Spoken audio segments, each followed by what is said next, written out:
says everybody's got to hear this. Call and hold my hand.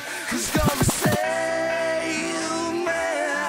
Who's gonna save me?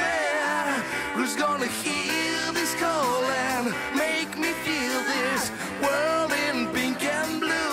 Amici, continuiamo questo quarto casting di Miss Topolini, perché vi presento subito l'aspirante Miss numero 39. Questa ragazza molto giovane ma anche molto alta. Giovane perché quanti anni hai? 16. Alta perché quanto sei alta? 1,78. Ma con i tacchi? 1,85. Beh, un grattacielo. Va bene, senti, segno zodiacale. Pesci.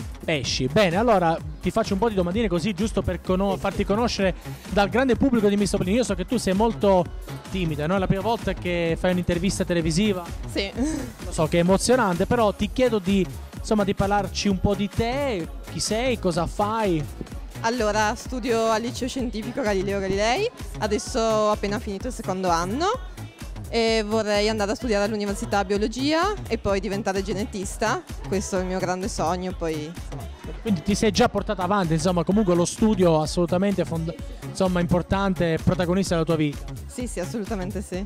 Bene, senti, com'è andato l'anno scolastico? Non te lo chiedo neanche perché hai la faccia di una che studia. Bene, molto bene. La media. Devono ancora uscire i risultati, però spero di avvicinarmi al 9. Porca miseria.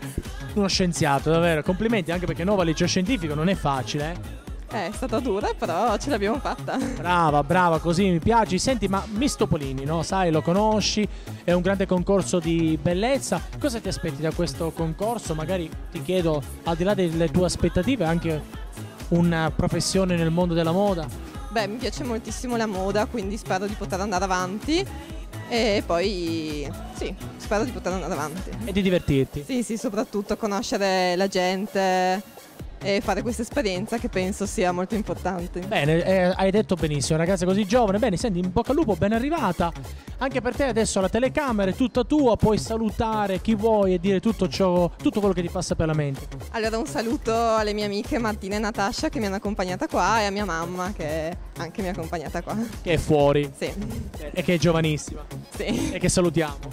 Ciao mamma. In bocca al lupo allora. Grazie Crepi.